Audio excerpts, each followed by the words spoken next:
लेकिन यार 4 से 5 साल में ऐसा क्या हुआ कि सोने और चांदी में इतनी रिकॉर्ड तेजी हो गई। अमेरिका में मंदी का संकट आया हुआ था, तो उसके कारण लग रहा था कि इंटरेस्ट रेट है ना कम होंगे। और भाई वो दिन दूर नहीं कि जब है ना चांदी 5 लाख रुपए और सोना 2 लाख रुपए। भाई आज है निवेश की दुनिया का एक महादौर। ये है साल 2026 और साल 2026 में आपको पता है सोने और चांदी की रिकॉर्ड तेजी है। लेकिन यार ये इतनी तेजी आई कैसे? ठीक है, तो चलो दोस्तों, आज हम इस वीडियो के माध्यम से जानेंगे कि आखिर सोने और चांदी में इतनी तेजी आई क्यों और कहां तक इसका लेवल जा सकता है। लेकिन दोस्तों, वीडियो की शुरुआत करने से पहले मैं चाहूँगा कि आप मेरे चैनल को लाइक करें, सब्सक्राइब करें और वीडियो अच्छी लगी तो शेयर ज़रूर करें। नमस्कार दोस्तों, मैं हूं पंकज। तो दोस्तों, आपको भी पता है कि आज है ना 2026 में सोना और चांदी का रिकॉर्ड तेजी है। ठीक है, 2020 से ले लो, 2020 में 21 में तकरीबन 40-45 हज़ार रुपये होता था, चांदी 70 हज़ार रुपये होती थी।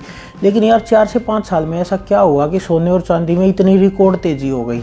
तो आज हम इस वीडियो में समझेंगे। तो भाई सबसे पहले हम बात करेंगे इसके लेवल्स की। तो भाई 2021 में सोने का जो लेवल था वो था तकरीबन 45 से 47 हज़ार रुपये और चांदी होती थी 62 हज़ार रुपये। वो उस टाइम पे मतलब कंसोलिडेशन फेज़ का था। ठीक है, फिर 2023 में सोने का लेवल हुआ 60 हज़ार रुपये। ठीक है, चांदी हुई 75 हज़ार रुपये। वो क्यों हुआ? वो हुआ ब्याज दरों में स्थिरता, मतलब जो इन्फ्लेशन और इंटरेस्ट रेट का जो मिलान होता है वो नहीं हो पाया। इंटरेस्ट रेट आपको भी पता है, अमेरिका में मंदी का संकट आया हुआ था, तो उसके कारण लग रहा था कि इंटरेस्ट रेट है ना कम होंगे, लेकिन हुए नहीं। इंटरेस्ट रेट बढ़ते गए, जिसके कारण है ना इन्होंने प्राइस वहाँ से स्टार्ट हुआ 2022 से 2023 से 2025 में वही सोना एकदम से 95 हज़ार रुपये हो गया। ऐसा क्या हुआ भाई? आज चांदी होगी सीधी 1.5 लाख रुपये। पिछले साल की बात है यार। अब पिछले साल में वो इसलिए हुआ, मतलब है ना ग्लोबल वार टेंशन, जो वार होती है ना उसके बेसिस पे। और 2026 में आज आपको पता ही है सोना हमारा 1,42,000 रुपये हो गया और चांदी तकरीबन 3 लाख रुपये होगी। मतलब इतना ज़बरदस्त आज के टाइम में ये रेट चल रहा है। कोई बड़ी बात नहीं है कि दोस्तों 2 से 3 साल में चांदी का रेट कम से कम 5 लाख रुपए हो जाएगा और आपका सोने का रेट आप ये लगा लो कम से कम 2 लाख रुपए हो जाएगा। लेकिन ये ऐसा हुआ क्यों? सबसे पहले इसमें चीज़ जो जुड़ती है वो हमारा पॉइंट है कि वार एंड जियोपॉलिटिक्स। ठीक है, आपको भी पता है कि भाई पूरी दुनिया में वार टेंशन, जो वार होती है ना उसके बेसिस पे। अभी जैसे अमेरिका ने वेनेजुएला पे कर दिया, पिछले 3 साल से आपने भी देखा कि रशिया यूक्रेन वार चल रहा है। सारी यूरोपियन यूनियन, उनको है ना अब अनसर्टेनिटी लग रही है कि भाई इधर से मतलब रशिया उनके ऊपर भी हमला ना कर दे, इधर से और भी छोटे छोटे देश है, ईरान इराक का हमला चल रहा है।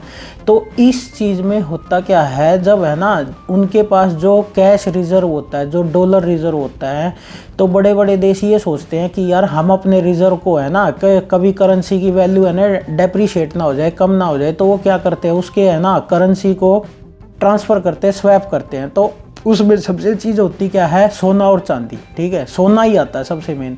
वो बड़े बड़े बैंकर्स क्या करते हैं, सोने को लेते हैं। अब तो ETF भी आ गए। ठीक है, इसी के कारण चांदी आपको भी पता आज के टाइम में है ना चांदी कितना यूज़ हो रही है। तो उससे क्या होती है, उससे है ना सोने और चांदी की डिमांड बढ़ जाती है।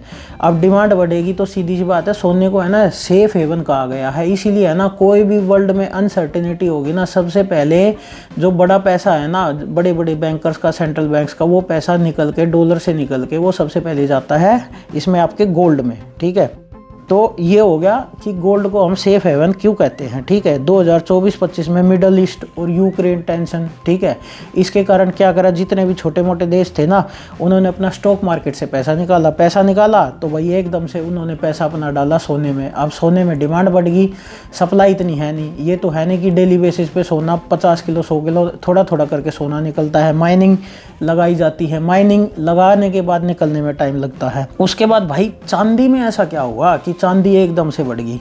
चांदी का भाई देख अब क्या है, चांदी है ना एक गहना नहीं रह गया, एक है ना मतलब अपने घर में बर्तनों के लिए यूज़ नहीं होती। अब उसकी है ना ग्लोबल इंडस्ट्रियल डिमांड बहुत बढ़ रही है, बहुत ज़्यादा बढ़ रही है।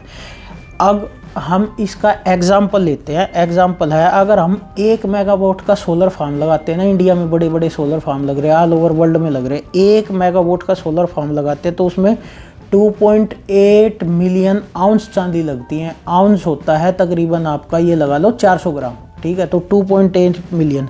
अब 2026 में हो क्या रहा है, ग्लोबल वार्मिंग इतनी हो रही है, तो सब है ना ग्रीन एनर्जी, रिन्यूएबल एनर्जी की तरफ मूव कर रही है। तो ग्रीन एनर्जी में सोलर प्लांट्स लगते हैं, ठीक है, रिन्यूएबल एनर्जी आ रही है धीरे धीरे, उसमें है ना चांदी की डिमांड डे बाय डे बढ़ती जा रही है। ऊपर से आपको पता ही है इलेक्ट्रिक व्हीकल्स का, अब इलेक्ट्रिक व्हीकल्स में हो क्या रहा है, इलेक्ट्रिक व्हीकल्स की डिमांड है ना वर्ल्ड वाइड तेज़ी से बढ़ रही है। तो ईवी की वायरिंग और बैटरी जो होती है ना, उसमें चांदी का उपयोग, जैसे एक नॉर्मल पेट्रोल डीजल कार होती है ना, उससे भाई 50% ज़्यादा होता है। अब 50% कहीं पे ज़्यादा होगा तो भाई सीधी सी बात है डिमांड तो बढ़ेगी, ठीक है। ऊपर से सेंट्रल बैंक्स की खरीदारी, ठीक है, आपको पता अमेरिका के 2 सबसे बड़े बैंक, ठीक है, नाम मैं नहीं लूँगा, आप है ना गूगल पे सर्च कर लेना, सबको पता है, दुनिया भर की रील्स वायरल हो रही है। वो दुनिया भर के 2 बैंक अमेरिका के सबसे बड़े बैंक, वो आज तक क्या था, चांदी में थे शॉर्ट।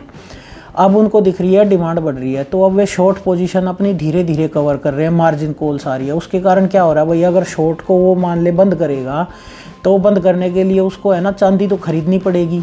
जैसे अपना इंडिया में MCX होता है, वहाँ पे है ना LME होता है, लंदन मेटल एक्सचेंज होता है, शंघाई मेटल एक्सचेंज होता है, तो उस पे है ना उनको अपनी चांदी तो खरीदनी पड़ेगी। अब वो जैसे जैसे और ख़रीदेंगे वो नीचे आएगी नहीं, मान लो $1-2 आए भी नीचे, तो वो उसी हिसाब से है ना वो ख़रीदारी करते रहेंगे, शॉर्ट पोजीशन स्क्वीज़ करते रहेंगे, इसको कहते हैं शॉर्ट स्क्वीज़। उसके कारण है ना चांदी का रेट और ऊपर जाएगा, ठीक है। अभी है ना कल परसों शंघाई मेटल एक्सचेंज पे चांदी $100 का प्राइस पार कर गई है, और इंडिया में है ना आपको मतलब ये लगा लो 1 हफ्ते के अंदर चांदी 3 लाख क्रॉस करती हुई दिखेगी, ठीक है। सेंट्रल बैंक है, जैसे इंडिया का RBI है, चीन का PBOC है, अपने विदेशी मुद्रा भंडार जैसे डॉलर है, अब डॉलर का डी-डॉलराइजेशन, ठीक है, तो उसके कारण क्या हो रहा है, जो डॉलर जिन जिन बड़े बड़े या छोटे देशों के पास भी है, जैसे छोटे मोटे अफ्रीकन देश हैं, ठीक है, और भी देश है, अब वो क्या कर रहे हैं, डॉलर के अगेंस्ट जा रहे हैं। तो वो क्या कर रहे हैं, अगर डॉलर को बेचेंगे तो अपनी करेंसी तो खरीदेंगे नहीं, तो वो डॉलर के अगेंस्ट है ना रिजर्व को बढ़ाएंगे, तो उससे होगा क्या, वो डॉलर बेचेंगे और सोने चांदी में बाइंग करेंगे, इससे है ना इसका प्राइस और ऊपर हुआ और ऊपर जाएगा, ठीक है। डी-डॉलराइजेशन कहते हैं इसको, ठीक है। तो इसके कारण इन्हें अब आम जनता ये सोचती है कि भाई चल ले लेंगे, सस्ती होगी। भाई सस्ती पहले का टाइम था, बड़े बड़े बैंकर्स आ गए, ETF आ गए, अब है ना सोना चांदी सस्ता होना मतलब मुश्किल है। क्या हुआ, चलो 10-20% का करेक्शन आ गया, लेकिन वो करेक्शन आ गया ना तो वो बाइंग अपॉर्चुनिटी होगी, ठीक है। इसका सबसे ज़्यादा फर्क पड़ता है इन्फ्लेशन पे भी, ठीक है। अब मान लो आपने सामान जो 2010 में लिया, उस टाइम पे मान लो वो 10,000 रुपये का आता था, वही सामान आज 25,000 रुपये का आता है। भाई मैं एक आपको एग्जांपल दे रहा हूँ। अब करेंसी की वैल्यू गिर गई, हमारे इंडियन रुपीज़ की वैल्यू भी गिर गई। मैंने अपनी पिछली वीडियोस में बताया था कि कैसे है ना, आप मेरी पिछली वीडियोस चेकआउट कर सकते हो कि कैसे है ना करेंसी एक देश को है ना सर्वाइव करती है और उस देश के हालात भी ख़राब कर देते हैं, तो आप ये वीडियो ज़रूर देखना। तो भाई करेंसी की वैल्यू गिर गई, इसलिए लोग बाग है ना महंगाई से बचने के लिए क्या करते हैं, चल यार पैसा है, पैसे को हम कम से कम ऐसे एसेट में रखते हैं जो आधी रात को हम बेच दें। आप अगर मान लो प्रॉपर्टी भी लेते हो, आपने कोई प्लॉट लिया, फ्लैट लिया, उसको है ना खरीद सकते हो, लेकिन बेचने में आपको टाइम लगेगा, 2, 4, 6 महीने, साल भर भी ना बिके, ठीक है। लेकिन सोना और चांदी एक ऐसी चीज़ है, आपको कल पैसे की जरूरत है, आप सुनार की दुकान पे जाओ, बड़े बड़े जो ज्वेलरी हाउस होते हैं उन पे जाओ, और आप है ना सीधा अपना कैश इन हैंड कर सकते हो, ये आप कभी भी बेच सकते हो। भाई इसीलिए है ना लोग बाग भी आजकल धीरे धीरे है ना प्रॉपर्टी से निकल के, आप सोशल मीडिया पर देख लो यार, चीन में है ना इतनी चांदी लोगों ने अपने घर तक बेच के चांदी खरीदी है। भाई कुछ सोच समझ गई खरीदी होगी, चीन तो हमसे कई गुना आगे है, ठीक है। इसलिए है ना लोग बाग सोना और चांदी खरीद रहे हैं।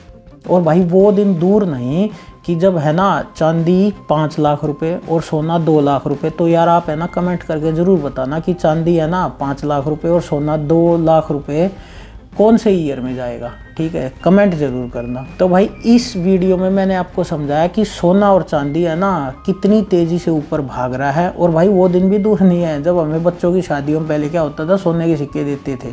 अब बच्चों की शादियों में आगे है ना हमें चांदी के सिक्के 2 ग्राम 5 ग्राम के देने पड़ेंगे, ठीक है, या फिर किसी को गिफ्ट करना है तो छोटा अमाउंट करना पड़ेगा भाई। तो इस वीडियो में मैंने सिर्फ आपको ये बताया कि सोना और चांदी कैसे आगे बढ़ रहा है, ठीक है। तो अगर आपको मेरी वीडियो अच्छी लगी तो आप मेरी वीडियो को शेयर करें, ठीक है, और मेरे चैनल को सब्सक्राइब करें। नमस्कार दोस्तों।